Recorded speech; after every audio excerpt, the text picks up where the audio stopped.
إن الحمد لله نحمده ونستعينه ونستغفره ونعوذ بالله من شرور أنفسنا ومن سيئات أعمالنا. من يهده الله فلا مضل له ومن يضلل فلا هادي له. وأشهد أن لا إله إلا الله وحده لا شريك له وأشهد أن محمدا عبده ورسوله. اللهم صل على محمد وعلى آل محمد كما صليت على إبراهيم وعلى آل إبراهيم إنك حميد مجيد. اللهم بارك على محمد وعلى آل محمد كما باركت على إبراهيم وعلى آل إبراهيم إنك حميد مجيد. أما بعد، فإن خير الحديث كتاب الله، وخير الهدي هدي محمد صلى الله عليه وسلم، وشر الأمور محدثاتها، وكل محدثة بدعة، وكل بدعة ضلالة، وكل ضلالة في النار. أعوذ بالله من الشيطان الرجيم. يا أيها الذين آمنوا اتقوا الله حق تقاته ولا تموتن إلا وأنتم مسلمون.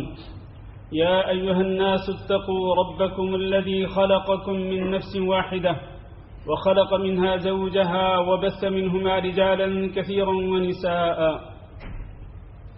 واتقوا الله الذي تساءلون به والأرحام إن الله كان عليكم رقيبا.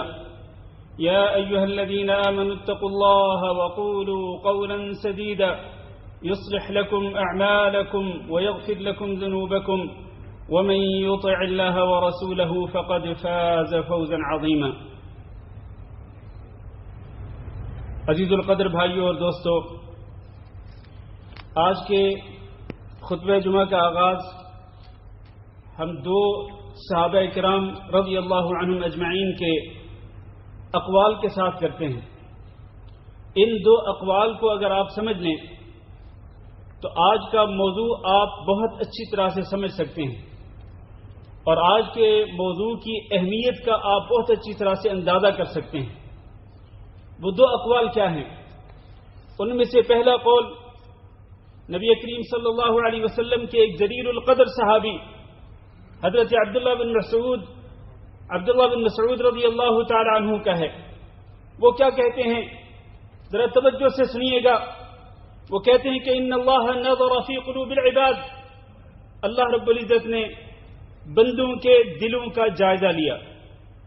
اللہ نے جتنے بھی انسان پیدا کیے، اللہ نے اپنے تمام بندوں کے دلوں کا جائزہ لیا. پھر فوجد قلب محمد صلی اللہ علیہ وسلم خیر قلوب العباد، تو اللہ رب العزت نے بندوں کے دلوں کا جائزہ لینے کے بعد یہ پایا کہ ان بندوں کے دلوں میں سب سے بہتر، سب سے افضل دل حضرت محمد صلی اللہ علیہ وسلم کا دل ہے. فاصطفاہ لنفسہ، چنانچہ آپ صلی اللہ علیہ وسلم کو اللہ رب العزت نے اپنے لیے چن لیا. فابتعثہ برسالتہ، پھر اللہ رب العزت نے اپنی رسالت کے لیے حضرت محمد صلی اللہ علیہ وسلم کو مبعوث فرمایا. ثم نظر فی قلوب العباد، اللہ رب العزت نے اس کے بعد پھر بندوں کے دلوں کا جائزہ لیا. بعد قلب محمد صلی اللہ علیہ وسلم، محمد صلی اللہ علیہ وسلم کے دل کے بعد باقی تمام بندوں کے دلوں کا جائزہ لیا. فوجد قلوب اصحابہ خیر قلوب العباد، تو اللہ تعالیٰ نے یہ پایا کہ نبی صلی اللہ علیہ وسلم کے جو ساتھی بننے والے ہیں، آپ کے صحابہ کرام جو ہیں، ان کے دل تمام بندوں کے دلوں سے زیادہ بہتر اور پاکیزہ ہیں. فجعلهم وزراء نبیہ صلی اللہ علیہ وسلم یقاتلون علی دینہ، چنانچہ ان کو جن کے دل محمد صلی اللہ علیہ وسلم کے دل کے بعد سب سے زیادہ بہتر تھے، سب سے زیادہ پاکیزہ تھے، انہیں اللہ رب العزت نے محمد صلی اللہ علیہ وسلم کا وزیر بنا دیا اور ان کے ساتھی بنا دیا. ایک تو یہ قول، اور یہ ایسے ہیں کہ یقاتلون علی دینہ، حضرت محمد صلی اللہ علیہ وسلم جو دین لائے اس دین کو زندہ رکھنے کی خاطر یہ مر مٹنے پہ تیار ہو جاتے ہیں، اپنی جان بھی قربان کر دیتے ہیں اور اپنے مال بھی قربان کر دیتے ہیں. یہ قول کس کا ہے؟ حضرت عبداللہ بن مسعود رضی اللہ تعالیٰ عنہ کا. اور پھر دوسرا قول سنیے، یہ قول ہے نبی کریم صلی اللہ علیہ وسلم کے ایک اور جلیل القدر صحابی جناب عبداللہ بن عمر رضی اللہ تعالی عنہما کا، وہ کہتے ہیں من کان مستنن فلیستن بمن قد مات، تم میں سے کوئی شخص اگر وہ کسی پہلے شخص کے نقش قدم پہ چلنا چاہتا ہو تو وہ اس کے نقش قدم پہ چلے جو اس سے پہلے فوت ہو چکا۔ یہ کون کہہ رہے ہیں؟ عبداللہ بن عمر رضی اللہ تعالیٰ عنہ کہہ رہے ہیں، اپنے دور کے اندر، اپنی زندگی میں وہ بات کر رہے ہیں، اور ظاہر ہے کہ ان کی زندگی کے اندر جب وہ یہ بات کر رہے تھے تو ان سے پہلے وفات پانے والے کون تھے؟ یقینی طور پر صحابہ کرام تھے۔ ان سے پہلے وفات پانے والے نبی صلی اللہ علیہ وسلم کے صحابہ کرام ہی تھے۔ اس لیے کہتے ہیں اولئک اصحاب محمد صلی اللہ علیہ وسلم، یہ لوگ محمد صلی اللہ علیہ وسلم کے ساتھی تھے، آپ صلی اللہ علیہ وسلم کے شاگرد تھے، آپ صلی اللہ علیہ وسلم پر ایمان لانے والے اولین لوگ تھے۔ کانوا خیر هذه الامہ، وہ اس امت کے سب سے بہتر لوگ تھے۔ ابرها قلوبا، ان کے دل سب سے زیادہ نیک تھے، اور واعمقها علما، اور ان کا علم سب سے زیادہ گہرا علم تھا۔ اس نقطے پہ ذرا توجہ دیجیے میرے عزیز بھائیوں۔ آج کئی لوگ کہتے ہیں کہ فلاں امام امام اعظم تھے، فلاں امام کا اتنا رتبہ تھا، فلاں امام کا اتنا مرتبہ تھا، علمی اعتبار سے وہ اس قدر عظیم الشان تھے۔ میرے عزیز بھائیوں، کوئی امام کتنا بڑا امام کیوں نہ ہو، کتنا زیادہ علم والا کیوں نہ ہو، وہ کسی نبی کے صحابی کے علم سے زیادہ علم والا نہیں ہو سکتا ہے۔ سب سے زیادہ گہرا علم اگر تھا اس امت کے اندر تو وہ صحابہ کرام کا علم تھا۔ اعمقها علما، گہرائی کے ساتھ علم رکھنے والے قرآن و حدیث کا وہ سب سے زیادہ صحابہ کرام تھے۔ واقلها تکلفا، اور ان کے اندر تکلف بھی نہیں تھا۔ بعد میں تو تکلفات آتے گئے نا دین کے اندر، لیکن صحابہ کرام کی زندگی کے اندر کوئی تکلف نہیں تھا۔ اختارهم اللہ لصحبت نبیہ صلی اللہ علیہ وسلم، ان لوگوں کو اللہ رب العزت نے چن لیا تھا۔ ذرا غور کیجئے، محمد صلی اللہ علیہ وسلم کو بھی اللہ رب العزت نے چنا، چنانچہ آپ صلی اللہ علیہ وسلم کو اللہ رب العزت نے رسالت کے سب سے اعلیٰ منصب پہ فائز کر دیا۔ وہ نبیوں کے سردار بن گئے، اور تمام انبیاء اور تمام رسل علیہم السلام کو اللہ رب العزت نے ان کے پیچھے کھڑا کیا، ان کو آگے کھڑا کیا۔ ان کے بعد اللہ رب العزت نے کن کو چنا؟ اس محمد صلی اللہ علیہ وسلم کے لیے، محمد صلی اللہ علیہ وسلم کے ساتھ کے لیے، اور آپ کے دین کو آگے منتقل کرنے کے لیے اللہ رب العزت نے ان صحابہ کرام کو چنا۔ چنانچہ عبداللہ بن عمر کہتے ہیں، یہ سارے فضائل ذکر کرنے کے بعد توجہ سے سننا، فتشبہوا باخلاقہم وطرائقہم، لہذا تم بھی انہی لوگوں کے صحابہ کرام کے اخلاق اور ان کے طور طریقوں کے ساتھ مشابہت اختیار کرو، انہی کو فالو کرو، انہی کی اتباع کرو۔ فہم اصحاب محمد صلی اللہ علیہ وسلم، کیونکہ وہ محمد صلی اللہ علیہ وسلم کے ساتھی تھے۔ کانوا علی الہدی المستقیم، وہ بالکل سیدھے راستے پہ قائم تھے۔ اگر آپ صراط مستقیم جاننا چاہتے ہو کہ صراط مستقیم کون سا ہے، جس کے بارے میں اللہ تعالیٰ نے قرآن مجید کے اندر ارشاد فرمایا کہ وَأَنَّ هَذَا صِرَاطِي مُسْتَقِيمًا فَاتَّبِعُوهُ، یہ میرا سیدھا راستہ ہے، اسی سیدھے راستے کی اتباع کرو۔ وَلَا تَتَّبِعُوا السُّبُلَ، اور یہ جو دائیں بائیں دیگر راستے ان کی اتباع نہ کرو۔ فَتَفَرَّقَ بِكُمْ، جب تم دائیں بائیں جاؤ گے سیدھے راستے کو چھوڑ کر تو پھر تمہارے اندر فرقہ بندی ہو جائے گی، تم گروہوں کے اندر بٹ کر رہ جاؤ گے، تقسیم ہو جاؤ گے، جو کہ آج ہمارے اندر تقسیم نظر آ رہی ہے۔ میرے عزیز بھائیوں، سیدھا راستہ اگر جاننا چاہتے ہیں وہ صراط مستقیم کون سا صراط مستقیم تھا، وہ محمد صلی اللہ علیہ وسلم کا راستہ اور محمد صلی اللہ علیہ وسلم کے صحابہ کرام رضی اللہ عنہم اجمعین کا راستہ تھا۔ اسی لیے اللہ رب العزت نے ان صحابہ کرام کے ایمان کو معیار قرار دیا، معیار حق قرار دیا، معیار ایمان قرار دیا۔ سچے ایمان کا، سچائی اور صداقت کا معیار اگر کوئی ہو سکتا ہے تو وہ رسول اکرم صلی اللہ علیہ وسلم کے صحابہ کرام ہیں۔ اللہ تعالیٰ نے قرآن مجید کے اندر ارشاد فرمایا فَإِنْ آمَنُوا بِمِثْلِ مَا آمَنْتُمْ بِهِ فَقَدِ اهْتَدَوْا، اگر یہ لوگ اس طرح ایمان لائے جس طرح تم ایمان لائے ہو۔ یہ کون ہیں جن کو اللہ کہہ رہے کہ تم ایمان لائے ہو؟ جب یہ قرآن نازل ہو رہا تھا اس وقت ایمان لانے والے لوگ کون تھے؟ وہ یقینی طور پر صحابہ کرام تھے. تو اللہ فرما رہے ہیں کہ اگر یہ لوگ بھی اس طرح ایمان لائیں جس طرح تم ایمان لائے ہو تو پھر یہ ہدایت یافتہ ہو جائیں گے. اس کا مطلب ہدایت پانے کے لیے اور ایمان قبول کرنے کے لیے اگر کسی کا ایمان کسوٹی ہے، معیار ہے، تو وہ صحابہ کرام کا ایمان ہے. اور پھر ایک اور بات یاد رکھیے، نبی کریم صلی اللہ علیہ وسلم نے پیشین گوئی کی تھی. آپ نے فرمایا تھا کہ یہودی 71 فرقوں کے اندر تقسیم ہو گئے تھے اور نصارہ ان کے 72 فرقے بن گئے تھے، اور میری یہ امت ان دونوں گروہوں سے آگے بڑھ جائے گی، یہود و نصارہ سے بھی آگے بڑھ جائے گی، اور اس امت کے اندر 73 فرقے ہوں گے. آپ نے فرمایا کہ کلھا فی النار الا واحدہ، سارے کے سارے فرقے جہنم میں جائیں گے سوائے ایک فرقے کے. صحابہ کرام نے کہا کہ من ہی یا رسول اللہ، وہ ایک فرقہ ناجیہ، جہنم کی آگ سے نجات پانے والا گروہ کون سا گروہ ہوگا؟ نبی صلی اللہ علیہ وسلم نے کیا فرمایا؟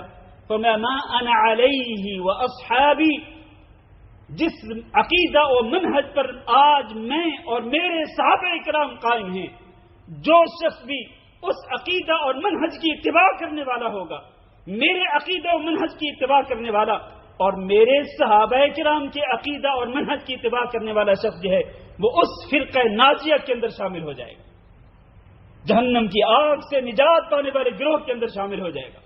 اللہ تعالیٰ سے دعا کرتے ہیں کہ اللہ ہم سب کو اسی فرقہ ناجیہ کے اندر شامل فرمائے. عزیز بھائیوں، یہ بات بڑی اہمیت کی حامل ہے.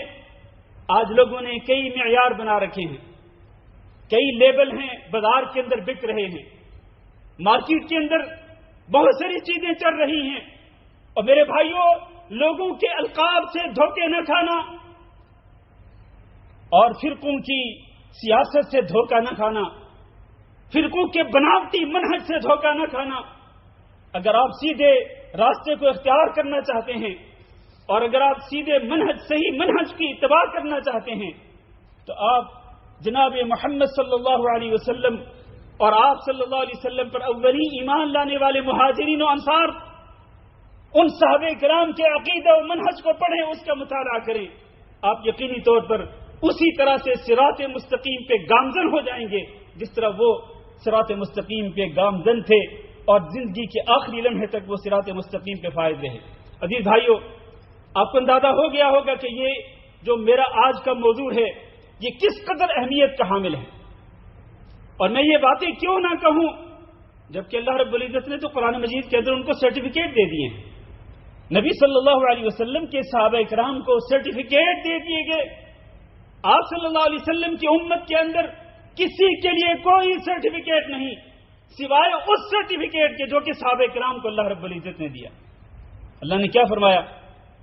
کئی آیات ہیں، میں مختصر طور پر موضوع مختصر کرتا ہوں.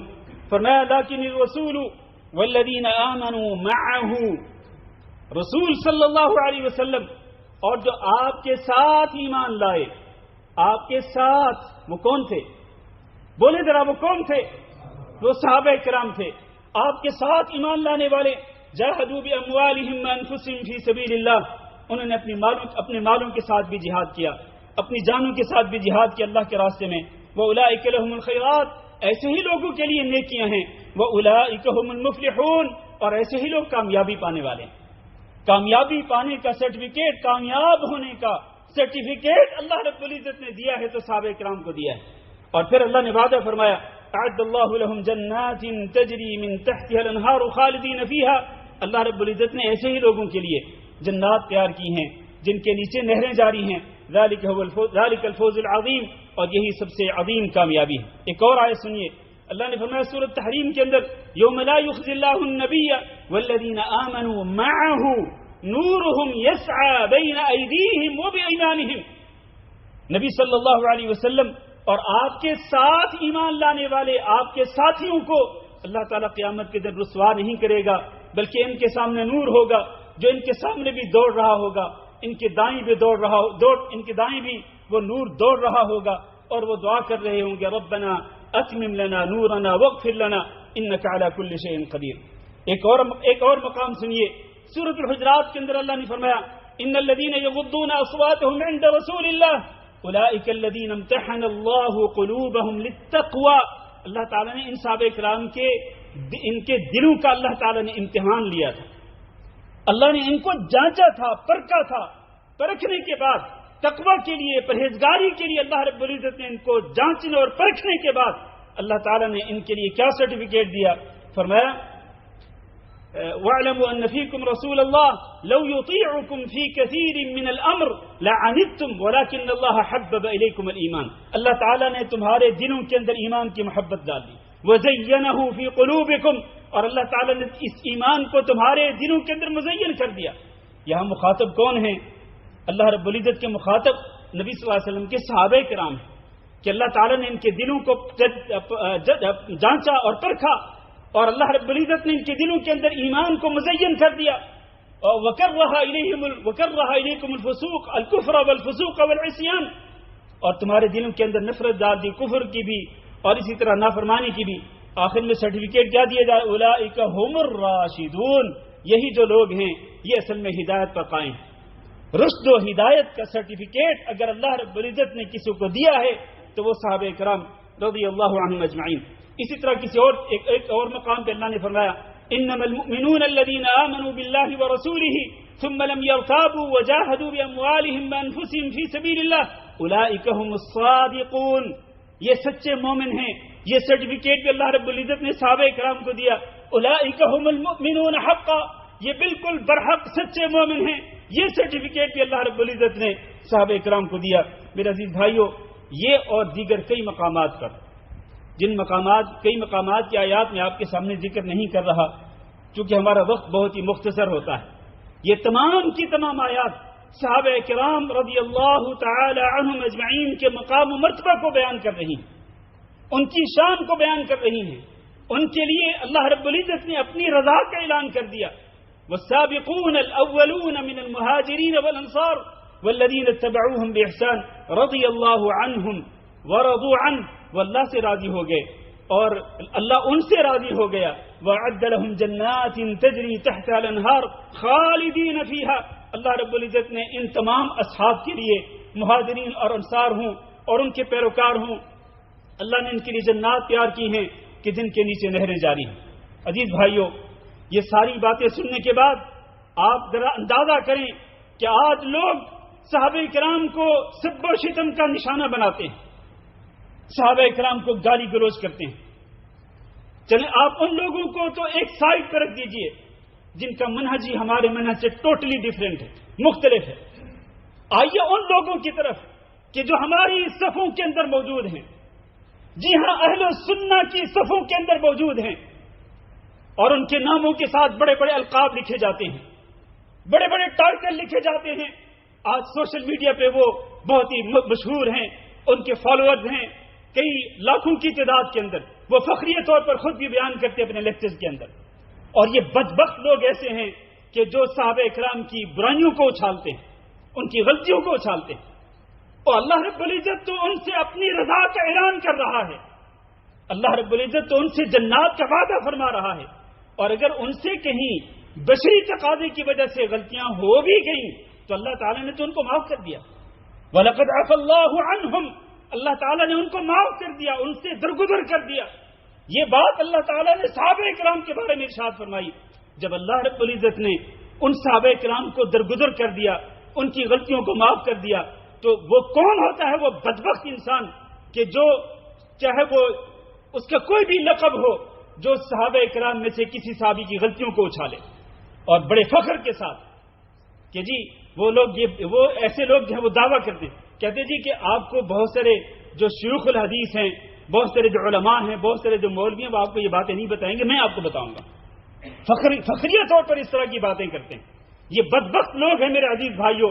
صحابہ کرام میں سے کسی بھی صحابی کی عزت کو اچھالنا اور کسی بھی صحابی کی غلطیوں کو اچھالنا اور بیان کرنا، یہ اہل سنت کا منہج نہیں ہے۔ اہل سنت کا منہج کیا ہے؟ منہج یہ ہے کہ ان کی غلطیوں کو بیان نہ کیا جائے، اس لیے کہ اللہ رب العزت نے ان سے درگزر کر دیا، بلکہ اس کے برعکس صحابہ کرام کے بارے میں، تمام کے تمام صحابہ کرام کے بارے میں اہل سنت اور سلف صالحین کا منہج یہ ہے کہ ان کی غلطیوں پر خاموشی اختیار کی جائے، کیوں؟ اس لیے کہ نبی صلی اللہ علیہ وسلم نے ارشاد فرمایا تھا اذا ذکر اصحابی فامسکوا، جب میرے صحابہ کرام میں سے کسی صحابی کو اگر کسی غلط انداز کے اندر ذکر کیا جائے تو فامسکوا، پھر رک جاؤ. صحابہ کرام کے بارے میں زبان درازی نہ کرو، صحابہ کرام کے بارے میں غلط باتیں بیان نہ کرو، بلکہ رک جاؤ. اس لیے کہ اللہ رب العزت نے صحابہ کرام کو معاف کر دیا تھا. صحابہ کرام کا دفاع کرنا ضروری ہے. آج لوگ مختلف طریقوں سے صحابہ کرام پر حملے کر رہے ہیں. اور میرے بھائیوں، کیا آپ کو پتہ ہے کہ صحابہ کرام پر حملے کرنے کا معنی کیا ہے؟ صحابہ کرام کو نشانہ بنانے کا معنی کیا ہے؟ اس کا معنی یہ ہے کہ اگر آپ صحابہ کرام کو نشانہ بنائیں گے، ان کو برا بھلا کہیں گے، تو اس کی آڑ میں پھر کون سی چیزیں جو ہے وہ اس کی زد میں آئیں گی؟ اس کی آڑ میں پھر یقینی طور پر قرآن کی اس کی زد میں آئے گا، اور نبی صلی اللہ علیہ وسلم کی حدیثیں بھی اس کی زد میں آئیں گی. کیوں؟ اس لیے کہ قرآن مجید ہم تک کس کے ذریعے پہنچا ہے؟ اس امت تک قرآن مجید کس کے ذریعے پہنچا ہے؟ صحابہ کرام کے ذریعے پہنچا ہے. اور نبی کریم صلی اللہ علیہ وسلم کی مبارک احادیث، آپ کے ارشادات گرامی اس امت تک کیسے پہنچے ہیں؟ وہ صحابہ کرام ہی تو تھے کہ جو پیٹ پر پتھر باندھ کر بھوک اور پیاس کی شدت کو برداشت کر کے وہ مسجد نبی کے اندر پڑے رہتے تھے، اور رسول اکرم صلی اللہ علیہ وسلم کی احادیث کو سن کر وہ ذہن نشین کر لیتے تھے، حفظ کر لیتے تھے. اور بعض صحابہ کرام ان احادیث کو لکھا بھی کرتے تھے، کئیوں نے صحیفے بھی تیار کیے. تو وہ صحابہ کرام جنہوں نے نبی صلی اللہ علیہ وسلم کے ارشادات مبارکہ، آپ کی تعلیمات اور آپ کی ہدایات کو نوٹ کیا، ان کو یاد کیا، ان کو ذہن نشین کیا، آج لوگ ان کو اگر نشانہ بنائیں گے تو اس کا مطلب یہ ہے کہ ان لوگوں نے پھر حدیثیں بیان کرنے کے اندر بھی غلط بیانی کی، حدیثیں روایت کرنے کے اندر پھر حدیثیں بھی اس کی زد میں آئیں گی، قرآن بھی اس کی زد میں آئے گا، پھر پورا دین جو ہے وہ اس کی زد میں آئے گا. آج لوگ صحابہ کرام کو نشانہ کیوں بناتے ہیں؟ اسی لیے کہ وہ اس دین کی جو جڑ ہے، اس دین کی جو اصل ہے، وہ اس کو مطعون ٹھہرانا چاہتے ہیں، اس کے بارے میں وہ زبان درازی کرنا چاہتے ہیں. تو میرے بھائیوں، خلاصہ یہ ہے کہ ہم ان صحابہ کرام کے مقام و مرتبہ کو پہچانیں. ہمارے لیے ایمان اور رشد و ہدایت کا منبع وہ یہی صحابہ کرام ہیں. اللہ تعالیٰ سے دعا ہے کہ اللہ ہم سب کو صحابہ کرام کے پیروکاروں کے اندر شامل فرمائے. صحابہ کرام سے سچی محبت کرنے والے لوگوں کے صف کے اندر اللہ تعالیٰ ہم سب کو شامل فرمائے. استغفر اللہ لی ولکم ولسائر المسلمین فاستغفروہ انہ هو الغفور الرحیم.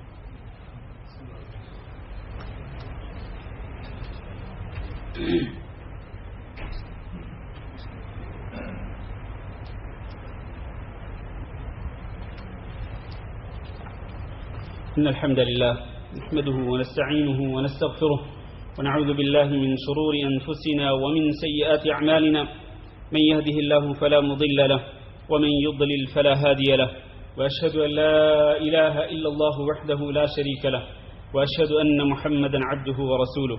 اللهم صل على محمد وعلى آل محمد كما صليت على إبراهيم وعلى آل إبراهيم إنك حميد مجيد. اللهم بارك على محمد وعلى آل محمد كما باركت على إبراهيم وعلى آل إبراهيم إنك حميد مجيد. أما بعد، میرے بھائیو اور دوستو، نبی کریم صلی اللہ علیہ وسلم نے صحابہ کرام کے ساتھ مومنوں کی محبت کو واجب قرار دیا ہے، بلکہ نبی صلی اللہ علیہ وسلم نے صحابہ کرام کے ساتھ محبت کو ایمان کی نشانی قرار دیا ہے، اور ان کے ساتھ بغض کو نفاق کی نشانی قرار دیا ہے. آپ صلی اللہ علیہ وسلم فرمایا لا يحبهم الا مؤمن، ان صحابہ کرام سے محبت صرف سچا مومن ہی کرے گا. ولا يبغضهم الا منافق، اور ان صحابہ کرام سے بغض رکھنے والا صرف اور صرف منافق ہی ہو سکتا ہے. اس لیے وہ لوگ جو کہ صحابہ کرام کی غلطیاں بیان کرتے ہیں، وہ ذرا جانچ لیں اور جان لیں، پرکھ لیں کہ ان کا ذکر نبی صلی اللہ علیہ وسلم کس طرح کر رہے ہیں. نبی کریم صلی اللہ علیہ وسلم صحابہ کرام کے ساتھ بغض رکھنے والے انسان کو منافق قرار دے رہے ہیں. اور آپ نے فرمایا من احبہم احبہ اللہ، جو شخص صحابہ کرام سے محبت کرے گا اللہ اس سے محبت کرے گا. ومن ابغضہم ابغضہ اللہ، اور جو شخص صحابہ کرام سے بغض رکھے گا اللہ اس سے بغض رکھے گا.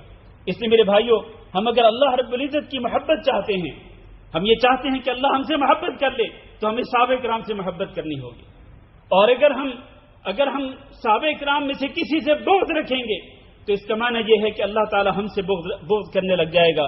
تو اس لیے ہمیں اس معاملے کے اندر سوچنا چاہیے اور ہمیں یہ منہج اختیار کرنا چاہیے کہ ہم تمام کے تمام صحابہ کرام کے ساتھ محبت کریں اور ان کا ہمیشہ ذکر خیر کریں.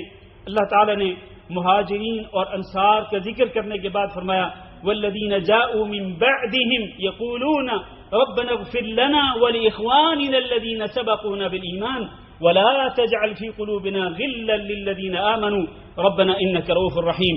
یہ آیت ہمیں اسی بات کی تعلیم دیتی ہے کہ ہم ان صحابہ کرام کے لیے دعائے خیر کریں, دعائے مغفرت کریں, ان کا ذکر خیر کریں, ان کی خوبیوں کو ذکر کریں, ان کی صفات عالیہ کو ذکر کریں, اور اگر کہیں ان سے انسانی تقاضے کی وجہ سے, بشری تقاضے کی وجہ سے اگر ان سے کوئی خطا ہو گئی تو اس کو ہم لوگوں کے سامنے نہ اچھالیں, کیونکہ اللہ رب العزت نے ان کی غلطیوں کو معاف کر دیا تھا. اسی طرح ہم تمام کے تمام صحابہ اکرام کے لیے جنت کی گواہی دیتے ہیں, اس لیے کہ اللہ رب العزت نے ان سے وعدہ کیا ہے کہ اعد لهم جنات تجری تحتها الانہار. تو پھر ہمارے اوپر بھی یہ لازم ہے کہ ہم دل سے گواہی دیں کہ نبی صلی اللہ علیہ وسلم نے جن صحابہ کرام کے نام لے کر ان کو جنتی قرار دیا, ہم ان کے لیے بھی یہی گواہی دیتے ہیں کہ وہ جنتی ہیں, اور اسی طرح باقی تمام کے تمام صحابہ کرام ان کے لیے بھی یہی گواہی دیتے ہیں کہ وہ سارے کے سارے صحابہ کرام جو ہیں وہ جنتی ہیں. آخری بات یہ ہے میرے عزیز بھائیوں, جس طرح میں نے پچھلے خطبہ کے اندر ذکر کیا کہ بعض لوگ صحابہ کرام کو گالی گلوچ کا نشانہ بناتے ہیں, اور یہ اتنا سنگین گناہ ہے کہ نبی صلی اللہ علیہ وسلم نے فرمایا کہ من سب اصحابی فعلیہ لعنت اللہ والملائکۃ والناس اجمعین. جو شخص میرے صحابہ کرام کو گالی گلوچ کرے گا, سب و شتم کا نشانہ بنائے گا, اس پر اللہ کی بھی لعنت ہے, اللہ کی پھٹکار ہے, اور فرشتوں کی بھی لعنت ہے, اور اسی طرح تمام لوگوں کی لعنت کے مستحق ہیں یہ لوگ جو کہ صحابہ کرام کو سب و شتم یا گالی گلوچ کا نشانہ بناتے ہیں. اس لیے اپنی زبانوں کو پاک رکھنا چاہیے, اور اپنی زبانوں کے ساتھ صحابہ کسی بھی صحابی کا وہ اس طرح ذکر نہ کیا جائے کہ جس سے اللہ تعالیٰ ناراض ہو جائے, اور ایسی کوئی بات نہ کی جائے کہ جو اللہ رب العزت کی رضا کے خلاف ہو اور رسول اکرم صلی اللہ علیہ وسلم کی احادیث کے خلاف ہو. ہمیشہ صحابہ کرام کا ذکر خیر کرنا چاہیے, اور اللہ تعالیٰ سے ہم دعا کرتے ہیں کہ اللہ ہم سب کو صحابہ کرام کے ساتھ سچی محبت کرنے کی توفیق دے. اللہ ہمیں صحابہ کرام کے عقیدہ و منہج کو اختیار کرنے کی توفیق دے.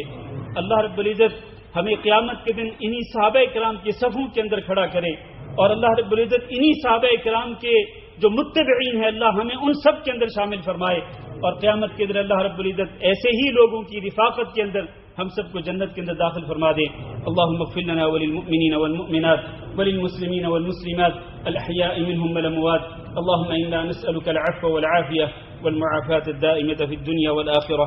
اللهم إنا نسألك رضاك والجنة ونعوذ بك من سخطك والنار. اللهم فرج هم المهمومين ونفس كرب المكروبين واقض الدين عن المدينين واشف مرضانا ومرضى المسلمين. اللهم آمنا في أوطاننا واجعل هذا البلد آمنا مطمئنا وسائر بلاد المسلمين. عباد الله, إن الله يأمر بالعدل والإحسان وإيتاء ذي القربى وينهى عن الفحشاء والمنكر والبغي يعظكم لعلكم تذكرون. سبحان ربك رب العزة عما يصفون وسلام على المرسلين والحمد لله رب العالمين.